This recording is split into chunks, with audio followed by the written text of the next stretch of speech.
Hello viewers, welcome to Nok TV. Today I am going to explain a very impressive and encouraging chapter of Galeazzo Santani. He was an Italian writer. He wrote this chapter, that is Chinese Way to Progress. Chinese mean Chin wale, the person who live in China, that is called Chinese. Way होता है तरीका, method, how, कैसे progress तरक्की की। चीन ने कैसे तरक्की की, चीन के तरक्की करने का राज, चीन के तरक्की करने का मेथड, चीन के तरक्की करने का तरीका। यानी कि चीन जिसको सदियों से लोग जानते तो थे बतौर नाम, क्योंकि चीन बहुत ही पुराना कंट्री है। रसूल करीम सल्लल्लाहु अलैहि वसल्लम की एक हदीस मुबारक का भी है इसके बारे में कि इल्म हासिल को अगरचे तुम्हें चीन जाना पड़े। इसका ये मतलब नहीं है कि चीन में बहुत ज़्यादा इल्म था, उसका मतलब ये था कि चीन was very far of eight that time. उस वक्त जो चीन से काफ़िले चलते थे, जो चीन का रेशम था वो चीन से होते हुए पाकिस्तान के रास्ते अफ़गानिस्तान से आगे सेंट्रल एशिया में जाते थे। तो लोगों को पता था कि चीन कहीं है दुनिया में, लेकिन जाना बड़ा मुश्किल था। मार्को पोलो भी यहाँ गया था ना, कुबला खां के दौर में, पहले चंगेज़ खां, फिर हाकम खां, फिर कुबला खां, उसके दौर में गया था। उसने भी हाल लिखा है कितने साल उसको लगे थे, किस तरह वो गया था। It was very difficult to visit China at that time. तो इसलिए चाइना बहुत ही पुराना कंट्री है, लेकिन हम इसकी पुरानी हिस्ट्री में नहीं जाएंगे। हम 1949 से शुरू कर रहे हैं। 1949 में चूँकि 1 अक्टूबर 1949 को इसने आज़ादी हासिल की थी। माओ ने इसको, जिस तरह हमें क़ैद आज़म पे फ़ख्र है, इस तरह उनको माओ पे फ़ख्र है। माओ ज़ेतुंग ने इनको आज़ादी का एक परवाना दिया, आज़ादी का एक मैसेज दिया, और ये 1949 को आज़ाद हुआ था। तो वहीं से हम शुरू कर रहे हैं। अभी मैं आपको इसकी स्टोरी शुरू नहीं कर रहा, थोड़ी सी बैकग्राउंड पे जा रहा हूँ मैं। वो कहना ये चाह रहा है, उसने कहा है कि 22 साल तक चीन को कोई जानता नहीं था, क्योंकि ये एक एग्रीकल्चरल कंट्री था। लोग काश्तकारी करते थे। लोग जो थे, अभी भी वो कह रहा है कि आयरन और केव के दौर में रह रहे थे, गारों के दौर में रह रहे थे, जानवरों की तरह ज़िंदगी बसर कर रहे थे। जब माओ ने इसकी आज़ादी का ऐलान किया, उस वक़्त से 22 साल तक इसको कोई नहीं जानता था। इन्होंने दिन रात मेहनत की, कोशिश की। ये लोग एस्थेटिक हिस्स जो है, जिसे कहते हैं खूबसूरती, मेकअप और सेक्स जैसी लानतों और ड्रग जैसी नशे आवर चीज़ों से ये लोग परहेज़ करते हैं, इसके पास भी नहीं जाते। इनकी पूरे का पूरा फोकस अपनी मुल्क की तरक्की पे है, और यही वजह है कि आज दुनिया इसको जानती है। उसने स्टार्ट भी ऐसे ही लिया है। उसने कहा था कि आज से 22 साल पहले चाइना को कोई नहीं जानता था। It was a forgotten country. पहला सेंटेंस आपकी बुक का यही लिखा उसने, देखें यहाँ, फॉर 22 ईयर्स, 22 सालों तक चाइना ले फॉरगॉटन, चाइना को बुलाता जाता रहा, चाइना को लोगों ने बुलाए रखा। अब फिर सडनली क्या हुआ, उन्होंने मेहनत की, उन्होंने हिम्मत की। उन्होंने कैसे हिम्मत की, वही इस चैप्टर में आपको नज़र आएगा। उन्होंने कैसे अपनी कौम को मुनज़्ज़म किया, वही आपको इस चैप्टर में नज़र आएगा।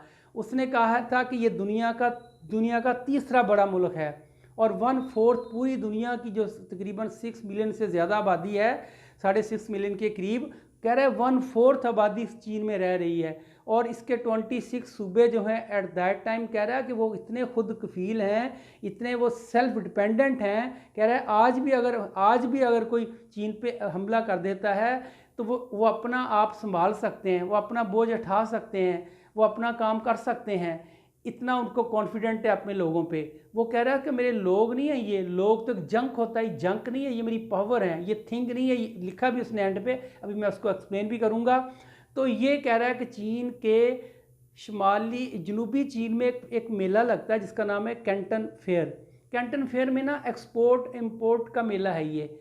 चूँकि ताजर जाते हैं वहाँ, वो अपनी जो प्रोडक्ट है उसको डिस्प्ले करते हैं, रखते हैं। ताजर देखते हैं वहाँ जाके, फिर ताजर सेलेक्ट करते हैं, ये हमें चाहिए, ये हमें चाहिए। तो कह रहा है कि साल में 2 दफ़ा ये मेला लगता है, और ताजरों का वहाँ रश होता है। और कहता है कैंटन के इर्द गिर्द के इलाके पूरे के पूरे होटल बुक होते हैं। और आज चीन की ये हालत है, इतनी तरक्की कर गया है। तो कह रहा है कि जो हमारा चोइन लाई, जो हमारा प्रेसिडेंट था कंट्री का, कह रहा है उसको हाथ मिला के उसके हाथ की हड्डियाँ दुख गई थी, और उसके चेहरे पे पड़ने वाली लाइट, फ्लैश लाइट, रोशनियाँ उसकी आंखों को चंधिया दिया था उन्होंने। इतनी लाइट थी। आज कह रहा है कि चीन की ये हालत है कि लोग उसको तस्लीम भी कर चुके हैं और यूएनओ का मेंबर भी बन चुका है और एक स्ट्रॉन्गेस्ट पावर बन के उभरा है। ये सारा कुछ कैसे हुआ, इसी के ऊपर ये सारा बात चल रही है, इसी के ऊपर हम करने वाले हैं। तो उसने कुछ टॉपिक दिए हैं, कुछ उसने इसके अंदर पॉइंट्स लिखे हैं। वो 5 पॉइंट मैंने आपको लिख भी दिए हैं, आपकी बुक में भी हैं। उसने कहा था कि ये एन एग्जाम्पलरी सोशल एक्सपेरिमेंट। उसने देखा कि मेरी दुनिया जो है ये बहुत बैकवर्ड है और ये लोग जो हैं आज भी जानवरों की तरह ज़िंदगी बसर कर रहे हैं। उसने जाके कम्युनिज़म का सिस्टम कायम किया और एक छोटे छोटे ग्रुपों में किसानों को बांटा, ग्रुपों में बांट के उनको उनके प्रोडक्शन का काम दिया। इसके ऊपर एक और टीम बनाई जो उसकी प्रोडक्ट को उठा कर लेके जाती थी। एक तीसरी बनाई ब्रिगेड जो उसकी प्रोडक्ट को एक्सपोर्ट करता था। इस तरह की यूनिट वाइज उसने बनाया। फिर उसने कहा था कम्युनिज़म का मतलब ये होता है कि जितना कोई आदमी काम करता है उसकी एबिलिटी के मुताबिक उसको पैसे मिलते हैं, यानी सारे लोग जो हैं वो उसका हिस्सा होते हैं। उसकी डेफिनेशन लिखी मैंने, each person contributes and receive according to their ability and need. हर शख्स को उनकी ज़रूरत के मुताबिक मिलता है। ये जाके उसने वहाँ चेंज की और लोगों को जिस हाल से में रह रहे थे वहाँ से निकाला। और उसके बाद उसने दूसरा पॉइंट जो लिखा वो लिखा है डिसेंट्रलाइज्ड इकोनॉमी। देखें, लोग जो है वो शहरों का रुख करते हैं। क्यों करते हैं? 2 ही वजह हैं, पढ़ने के लिए, जॉब के लिए। दोनों फैसिलिटीज़ उसने गांव में प्रोवाइड कर दी। उसने बैलेंस रखा है, उसने सेंट्रलाइज नहीं किया, डिसेंट्रलाइज कर दिया है। यानी कि अपने गाँव को उसने शहरों के बराबर कर दिया है। उसने मशीनरी यूज़ की है, लेकिन मशीनरी यूज़ करने से पहले वो सोचता था कि यहाँ जो लोग काम करते हैं इनका क्या बनेगा। उसके लिए उसने सनत लगाई है, गांव गोठ में सनत लगाई। उस सनत के साथ जो है उसकी एजुकेशन, केजी के स्कूल हैं, नर्सरी के स्कूल हैं, हॉस्पिटल है, उसके साथ कैफेटेरिया है, उसके साथ मेडिकल की सहूलत है, सिनेमा थिएटर है। तो लोगों को वहाँ नहीं जाना पड़ेगा। लोगों को उनकी जो जितनी वो कमा सकते हैं उसी के मुताबिक, उसे कहते हैं कॉस्ट ऑफ लिविंग, निकाल के उनको पैसे मिलते थे। उस पैसों से ही उनकी रिहाइश मिलती थी। और जो लोग सनती इलाकों में रहते थे उनको थोड़ा सा मामूली सा किराया देना पड़ता था, खाने के पैसे बड़े कम थे। लेकिन जो ज़रूरी इलाकों में थे उनकी रिहाइश टोटली मुफ्त थी। तो ये कह रहा है उसने डिसेंट्रलाइज किया। फिर इस दौर में एक तहरीक चली थी ब्यूरोक्रेट्स की, और कुछ लोग जो थे वो इस कम्युनिज़म के ख़िलाफ़ हो गए थे। चूँकि आपको ये पता है 1949 में इसने नेशनलिस्ट को निकाल कर ताइवान की तरफ, तो उस बाकी हिस्से पे कब्जा कर लिया। तो इसका नाम कम्युनिस्ट है ये। अब कह रहा है कुछ लोग इसके खिलाफ थे, इसके लोग थे लेकिन इसके अगेंस्ट काम कर रहे थे। जब इसको पता चला इसने लोगों को उभारा और उनकी दुर्गत बनाई, उनको मारा पीटा, उनकी पिटाई की, उनको कुचला। ये तहरीक कुचली गई। इवन के 1969 में आर्मी को इन्वॉल्व होना पड़ा और सुलह कराई और उसके बाद अमन सुकून कायम हो गया। यानी कि आज तक वहाँ ये चाइना जो फार्मूला लगा हुआ है, आज तक वहाँ किसी को ज़रूरत नहीं है गद्दारी करने की। अब ये उसने इसमें साइंसदान भी आ गया, दानिश्वर भी आ गया, क्योंकि वो भी तो पार्ट थे ना इसका। अब वो कह रहा है कि ये इसने काम किया। अब उसी जगह पे सनत लग गई, उसी जगह पे उनकी ज़रूरत की चीज़ें मिलने लगी, तो वो क्यों जाएंगे। तीसरी बात उसने कही है कि day in the life of a 16 year old student है, 16 साल की स्टूडेंट है। उसका ये राइटर ने इंटरव्यू किया है। उसका जेविन सू नाम है, जेवन सू। उसका इंटरव्यू किया है कि आपने क्या करती हैं, आपका how did you spend your day till morning till dawn to dusk, सुबह से शाम तक अपना दिन कैसे गुजारती हैं। तो वो लड़की कह रही है, उसकी अपनी वो डिटेल ऑफ लाइफ बताती है ऑफ द डे। वो कहती है कि मैं सुबह 6 बजे उठती हूँ, उठ के अपना नाश्ता खुद करती हूँ, अपने कपड़े खुद तैयार करती हूँ, जूते खुद पहनती हूँ। 8 बजे मैं स्कूल चली जाती हूँ। 8 से 11 बजे तक हम लोग स्कूल में गुजारते हैं। 11 से फिर हमें ब्रेक होती है 1:30 बजे तक। मैं घर आ जाती हूँ, आके खाना खाती हूँ, थोड़ा रेस्ट करती हूँ, फिर मैं दोबारा 1:30 बजे स्कूल जाती हूँ। 3 बजे तक हम फिर स्कूल में रहते हैं। 3 बजे के बाद फिर मैं घर आती हूँ, हम होमवर्क वहीं कर लेते हैं। घर आके मैं थोड़ा सा अपना लेसन वगैरह चेक करती हूँ। 4 बजे मैं अखबार पढ़ती हूँ। उसने कहा था फिर मैं अपने दोस्तों के साथ फिर मैं टीवी देखती हूँ, खबरें सुनती हूँ, रेडियो सुनती हूँ। उसके बाद कह रही मैं अपने दोस्तों के साथ चली जाती हूँ बाहर पिंग पोंग खेलने, यानी कि टेबल टेनिस खेलने। कह रहा है ये मेरी ज़िंदगी का दिन है। आप इससे अंदाज़ा कर लें एक स्टूडेंट भी जो है वो कितनी ईजी लाइफ गुजार रहा है। उसके बाद उसने एक पॉइंट हमें दिया। उसने कहा था चाइनीज़ वुमेन, चाइना की औरतें, उसने कहा कि मर्दों के शाना बशाना काम करती हैं, मर्दों के बराबर काम करती हैं।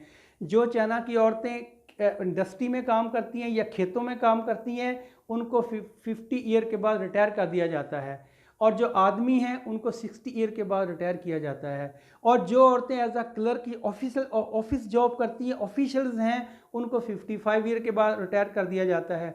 तो कह रहा है औरतों को इतनी फैसिलिटीज़ हैं जितनी आज यूरोप तरस रहा है, मगरब की औरतें तरस रही हैं कि हमें भी काश ये फैसिलिटीज़ मिल जाएं।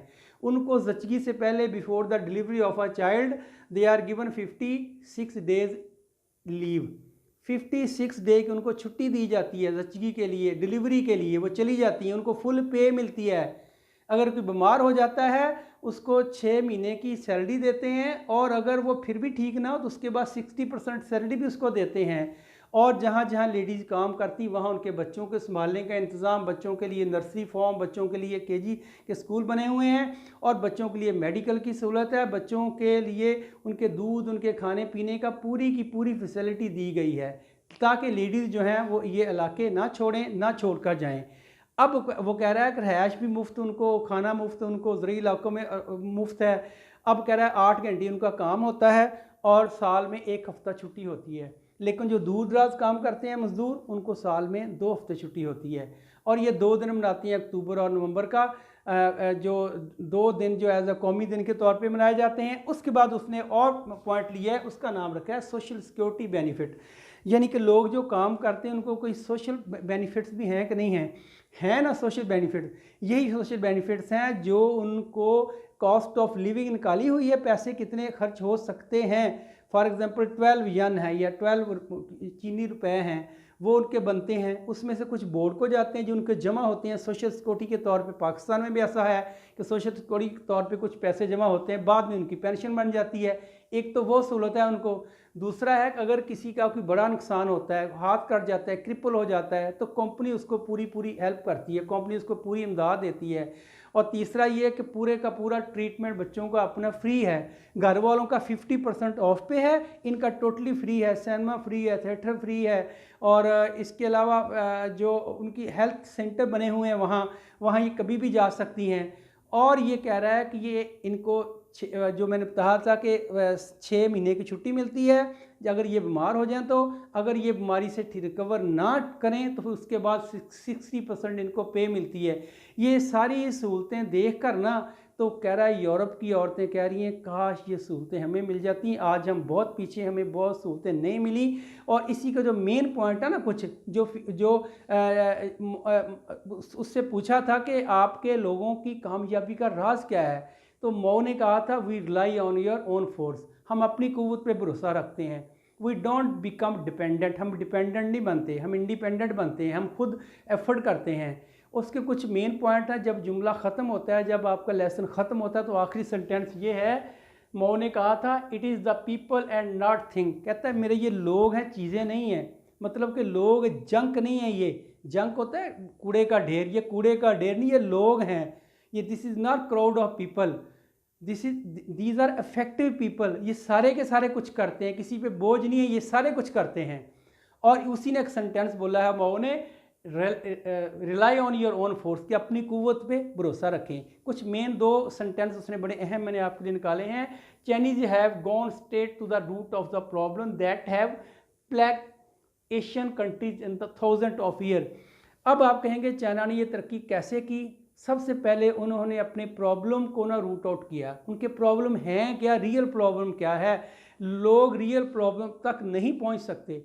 उसने कहा कि सदियों से जो एशियन कंट्रीज़ हैं उनका बहुत बड़े मसले थे, जहाँ तक कि उन्होंने पहले इसको डीपली देखा कि हमारे प्रॉब्लम क्या है, फिर उन प्रॉब्लम को सॉल्व करने की कोशिश की। एक उसने बात की है, Chinese realise the world that there are other important things to life beside the increase in the GNP।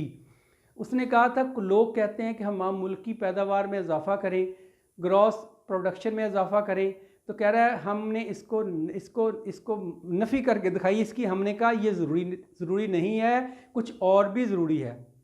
वो जो कुछ और है उस पर उन्होंने काम किया, और आज चीन जो है दुनिया पे नंबर 1 मईशत में, दुनिया पे नंबर 1 सनत में, प्रोडक्शन में। और उसके लोग, हर बंदा मेहनती है। जो उसने बात की थी rely on your own force, कि हर बंदा अपने आप का बोझ उठा सकता है। किसी का उठाए ना उठाए, अपना बोझ किसी पे नहीं डालता। यही बात है उनके कामयाबी की, अपना तो उठाएं ना, अपना किसी पे डालेंगे उसके ऊपर दो का बोझ हो जाएगा। तो व्यूअर यही था चाइना की तरक्की का राज, और उसी राज की वजह से कह रहा है आज चाइना का दुनिया में नाम है। Thank you very much for watching my video till last.